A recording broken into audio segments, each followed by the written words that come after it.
In the opulent halls of the Harrington mansion, where crystal chandeliers hung like frozen stars and marble floors echoed with the ghosts of unspoken words, an old man sat alone. His name was Elias Harrington, father to the world's most enigmatic billionaire, Alexander Harrington. Elias was a fortress of silence, his piercing blue eyes warding off anyone who dared approach. Servants whispered that he hadn't spoken a kind word in decades, not since the tragedy that shattered his world. No one dared speak to him, until one fateful evening, when a young woman named Sophia uttered a single Italian word that cracked open the vault of his heart. But before we dive into how that one word changed everything, imagine this: a life of unimaginable wealth, yet drowned in loneliness.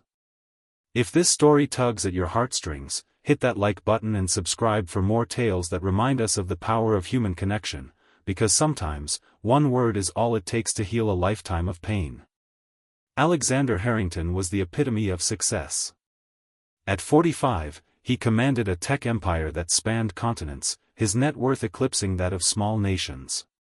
His face graced magazine covers, his innovations revolutionized industries, and his philanthropy funded hospitals and schools worldwide.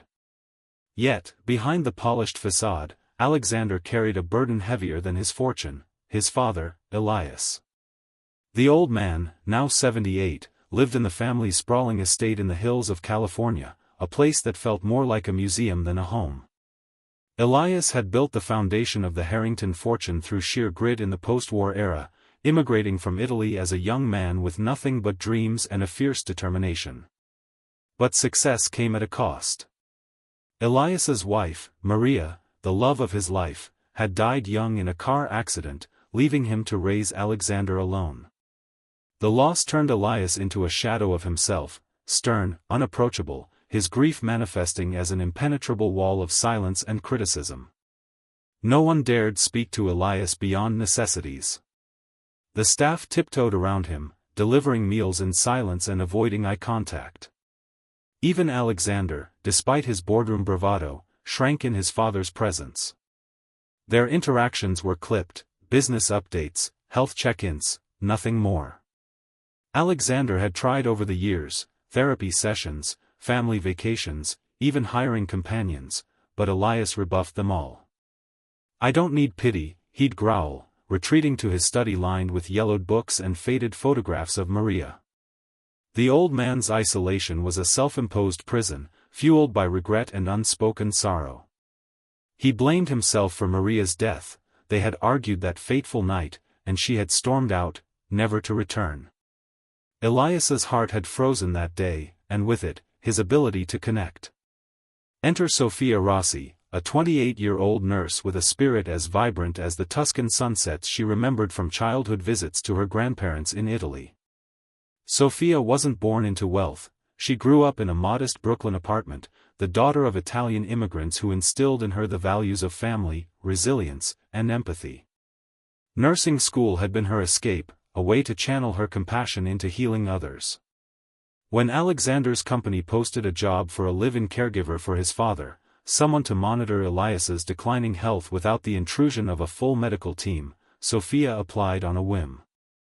She needed the money to pay off her student loans, but more than that, she craved purpose. During the interview, Alexander warned her, "My father is difficult. No one lasts more than a month." Sophia smiled, her dark curls framing a face full of quiet determination. "Everyone has a story, Mr. Harrington. Maybe he just needs someone to listen to his." Sophia's first day at the mansion was a whirlwind of opulence and awkwardness. The estate manager, a stern woman named Mrs. Klein, gave her a tour, emphasizing the "do not disturb" zones, chiefly Elias's wing. "He takes his meals alone, medications at precise times, and absolutely no small talk," Mrs. Klein instructed. Sophia nodded, but her mind was already racing. She had cared for grumpy patients before, war veterans with PTSD, elderly widows lost in memories, but something about Elias's reputation intrigued her. That evening, as she delivered his dinner tray, she caught her first glimpse of him. He sat by the window, staring at the manicured gardens, his once strong frame now frail, hands trembling slightly from age. "Good evening, Mr. Harrington," she said softly, placing the tray down. He didn't look up, merely grunting in acknowledgement. Sophia lingered a moment, noticing a framed photo on the mantel, a young Elias with a beautiful woman, both laughing under an olive tree. "That's a lovely picture," she ventured. Elias's head snapped up, eyes like daggers. "Out," he barked. She left, but not before noting the flicker of pain in his gaze. Days turned into weeks, and Sophia's routine settled in. She administered Elias's blood pressure meds, monitored his walks in the garden, and ensured he ate. But she didn't stop at duties, she observed. Elias spent hours in his study, poring over old letters in Italian, listening to scratchy vinyl records of opera, Puccini, mostly. One afternoon, while tidying his room, she found a dusty journal, its pages filled with poems in Italian, dedicated to Maria. Sophia's heart ached. Her own grandmother had spoken of lost loves with similar poetry. She began small acts of rebellion against the silence. During meals, she'd hum snippets of Italian songs her nonno taught her. Elias would glare, but sometimes, just sometimes, his fingers would tap along faintly. The challenges mounted. Elias's health worsened, a mild stroke left him with a slight limp, amplifying his frustration. He lashed out at Sophia one morning when she suggested physical therapy. "You think you know pain? You, a girl playing nurse," he snarled, knocking over a vase. Shards scattered like his shattered composure. Sophia knelt to clean, her hands steady despite the sting of his words. "I know enough to see you're hurting more than your body," she replied calmly. He stormed off, but later that night, she found him in the study, head in hands. For the first time, she didn't leave. "Tell me about her," she said, pointing to Maria's photo. Elias's voice cracked. "Why? So you can pretend to care?" But Sophia persisted, sharing her own loss. Her father had died young, leaving her mother to raise 3 kids alone. "Grief doesn't define us," she said. "It shapes us, but we choose how." Alexander watched from afar, intrigued by Sophia's tenacity. He visited more often, drawn by reports of subtle changes in his father. One evening, over dinner with Sophia, Elias absent, as usual, Alexander opened up. "He's always been like this. After Mom died, he poured everything into the business. I was just collateral." Sophia saw the boy in the man, the longing for approval. "Maybe he's afraid to lose again," she suggested. Their conversations deepened. Alexander shared his fears of becoming like his father, successful but alone. Sophia, with her warm laugh and genuine interest, became a bridge. But tensions peaked when Elias overheard them laughing in the kitchen. "What is this, a social club?" he thundered. "Get out, both of you." Alexander retreated, but Sophia stood firm. "No, Mr. Harrington. We're family here, whether you like it or not." The turning point came on a stormy autumn night. Elias had a bad spell, chest pains that sent him to bed early. Sophia stayed by his side, reading from an old Italian novel she found on his shelf. As thunder rolled, Elias murmured in delirium, fragments of memories, "Maria, mi amore, perdonami." Sophia's eyes widened. She recognized the language of her heritage. When he woke, disoriented, she took his hand. "Signore Harrington," she began, her voice steady. He pulled away, but she leaned in. "Basta," she said, one Italian word, meaning, enough. It hung in the air like a lifeline. Elias froze, tears welling for the first time in years. "Basta," he repeated, his voice a whisper. In that word, Sophia encapsulated it all, the end to his self-torment, the plea to stop pushing away love. It was the word Maria had used in their arguments, a gentle command to cease fighting and embrace. From that moment, the walls crumbled. Elias began to talk, haltingly at first, then in floods. He shared stories of his youth in Sicily, meeting Maria in a vineyard, their whirlwind romance. She said, "Basta, when I worked too hard," he confessed, a faint smile breaking through. Sophia listened, translating for Alexander when he joined. Father and son reconciled over shared meals, Elias apologizing for his distance. "I was afraid," he admitted. "Afraid to love and lose again." Alexander hugged him, the first in decades. Sophia's presence wove them together. She organized family nights with Italian cuisine, opera playing softly. Elias's health improved, not just physically, but emotionally. He even started writing letters to old friends, mending bridges long burned. As winter gave way to spring, the mansion transformed. Laughter echoed where silence once reigned.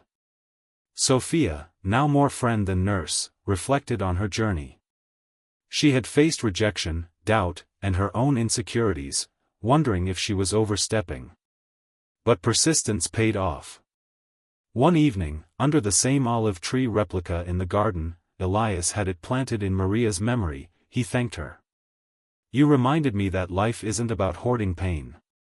It's about sharing it." Alexander, watching, proposed a partnership, funding nursing programs in underserved communities, inspired by Sophia's empathy.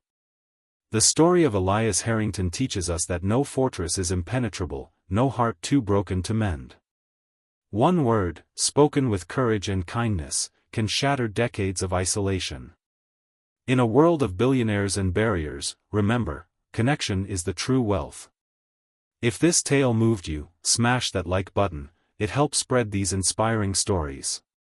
And subscribe to the channel for more emotional journeys that remind us to speak up, even when it's hard.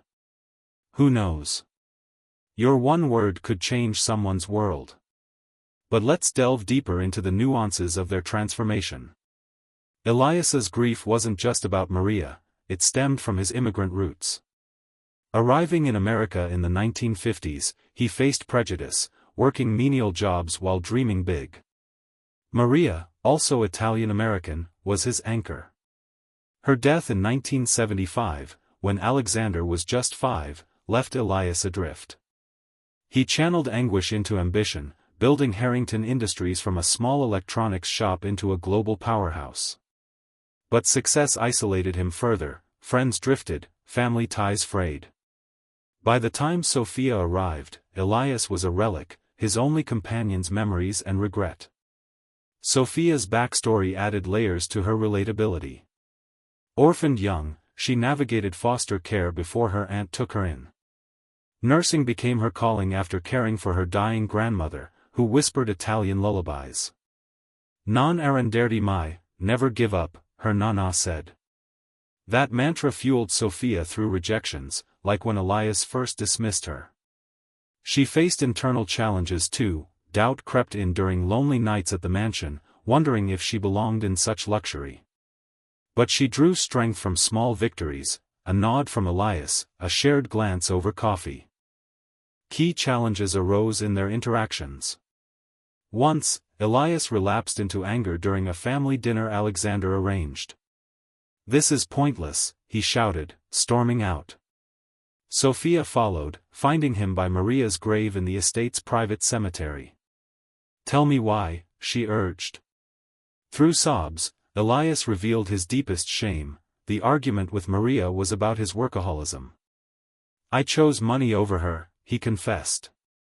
Sophia shared her own regret, not visiting her father more before his heart attack.